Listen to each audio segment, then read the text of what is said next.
ஓ முருகா! வெற்றிவேல் முருகா! என் அன்பு பிள்ளையே, துரோகம் நடந்துவிட்டது. யாருக்கு துரோகம் நடந்தது? அதில் உன் துணைக்கு என்ன பங்கு இருக்கின்றது? ஒருவரை துரத்தி துரத்தி அடித்தார்கள். அதற்கான காரணம் என்ன? பல உண்மைகளை இன்று உன்னிடத்தில் கூற வேண்டும் என்பதற்காகத்தான் உன் அப்பா நான் வந்திருக்கின்றேன். இதை முழுமையாக கேள். துரோகம் இழைத்தது, துரோகம் நடந்துவிட்டது. உன் வாழ்க்கையில் அல்ல, உன்னுடைய துணையின் வாழ்க்கையிலும் அல்ல.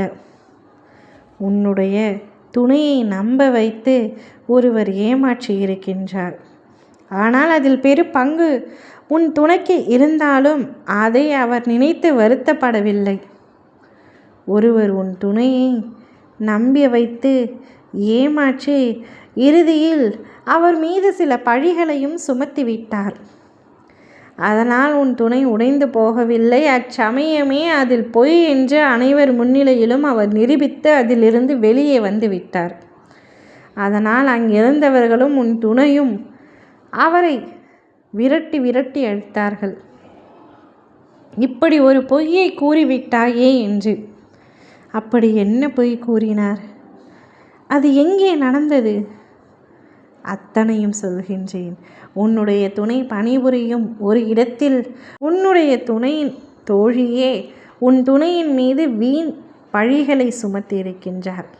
உன் துணையின் முன்னேற்றத்தை பிடிக்காமல், உன் துணை உன் மீது அளவு கடந்த அன்பை வைத்திருப்பது பிடிக்காமல் அந்த தோழி உன் துணையின் மீது பழி செலுத்துகின்றார்.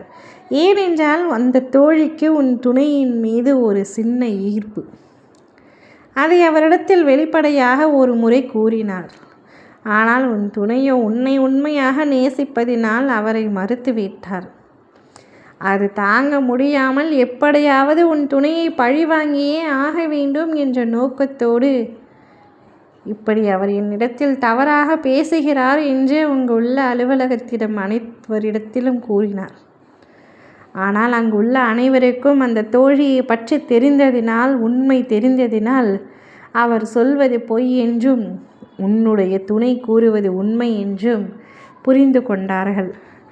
புரிந்து கொண்டதன் விளைவாக பிரச்சனை பெரிதான நிலையில் அந்த பெண்ணை அனைவரும் விரட்டி விரட்டி அடித்தார்கள்.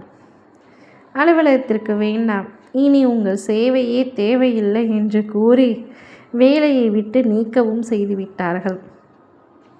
உன்னுடைய துணைக்கு இத்தனை நடந்த பொழுதிலும் மன வருத்தம் ஏதும் இல்லை. அவர் எதையுமே மனதில் அதிகமாக யோசிப்பதில்லை.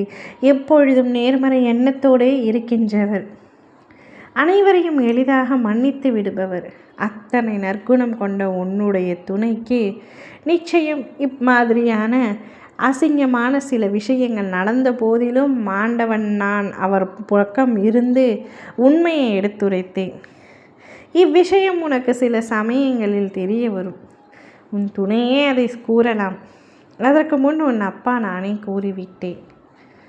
நீ கவலை கொள்ளாதே. உனக்கு கிடைத்தவர் வைரமானவர். அவரை பொக்கிஷமாக பார்த்து கொள்வது உன்னுடைய பொறுப்பு. பத்திரமாக உன் துணையை பார்த்து சந்தோஷமாக உன் வாழ்க்கையை நடத்து. ஓ முருகா! வெற்றிவேல் முருகா!